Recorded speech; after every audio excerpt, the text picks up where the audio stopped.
Okay, it's time for a video idea I've been thinking about for quite a while. Probably a good year or so. I've been meaning to get around to this someday, but I haven't done it yet. It is my long-awaited Tales from the Landlord series. The trials and tribulations of a rental property owner.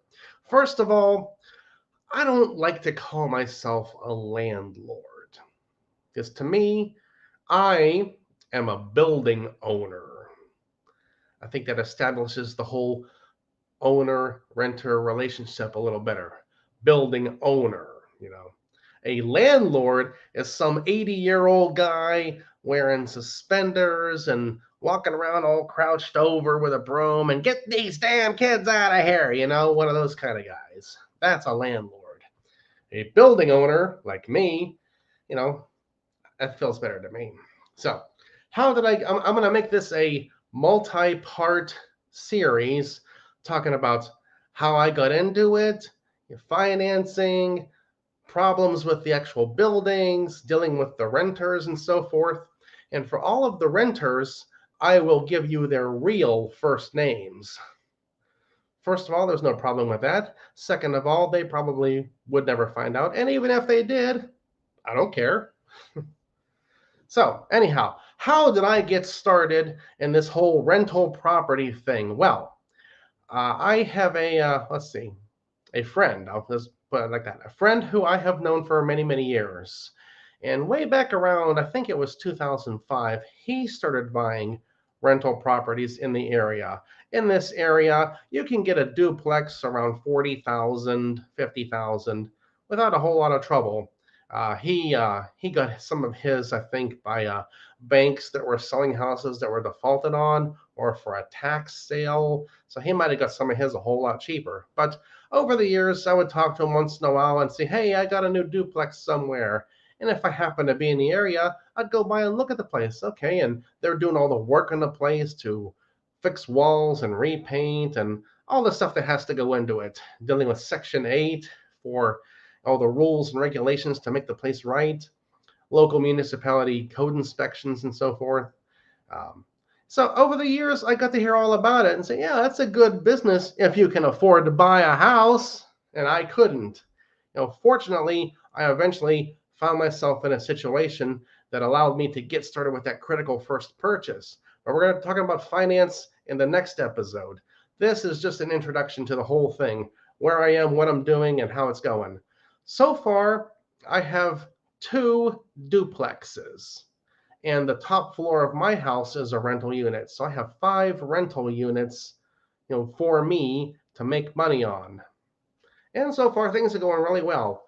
Um, I want to tell you more about it, but that's part of the finance episode, so we'll do it there. So let's see. Before I owned my house, I was the renter for 20 years.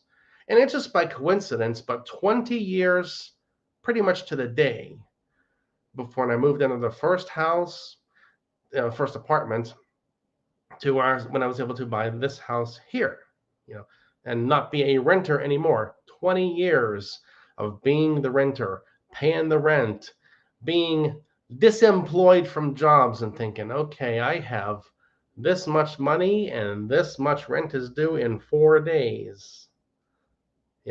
Things like that. It ain't looking good. So I've seen both sides of it, and I can tell you from a landlord, not a landlord, a building owner's point of view, the less you expect from your renters, the less you'll be disappointed. I have a couple who've been pretty good, but for the most part, they aren't doing as well as I would like them to do. So let me see. What else can I cover in this first episode? Yeah, I saw the friend of mine. I saw a lot of his properties. I used to hear all the kind of stories about the people he dealt with, the work that had to be done, all the things he had to do to make it past code inspection and get Section 8 approval and so forth. And you just learn over time. And for a long time, well, I've got thousands of dollars, thousands and thousands of dollars to put down on a house. So it's a moot point to even think about it. But eventually, things turned around and I was able to get started. Now, for those of you who don't know, Section 8, that's pretty much welfare. Section 8's run by each county in Pennsylvania, and people can't afford their own bills. They made a lot of poor choices in life. They'd rather go out and drinking and partying and doing drugs than getting an education and a real job. So yeah, here, local government, pay my way for me. I'm on Section 8. Yeah. Now, that's not every person's situation, but most of the ones I've seen and everyone that I've dealt with personally. So yeah, no wonder you're on Section 8. But that ensures me getting my money every month. So it's not all bad. All right, well, that's all for this first episode here. I've got a couple of duplexes up and running. The first one is almost paid off. Got the upstairs apartment that's been doing good. And let's see. I want to add more in here. I keep forgetting though. Yeah, I'll also tell you about things I've dealt with for how to fix the places, how to look at a place and see, do you even want this house, no matter what the price is, because it's in bad shape. I've had some people try to pull some tricks on me, give me the fast talking sale. Hey, you can have this house for this much money, and you can move right in and do your work and fix up just a little bit here and there. Yeah. When I come back another day and they're not around, and I'm taking my time walking around the place and seeing everything that's wrong and all the rotted wood and everything and the concrete collapsing and cracking up. No, no, no. I'm not quite as dumb as I look, believe it or not. And anyone of these people trying to sell a house who thinks they're going to trick me, no, don't think it's going to happen. All right, well, that's all for this first episode in the Tales from the Landlord series.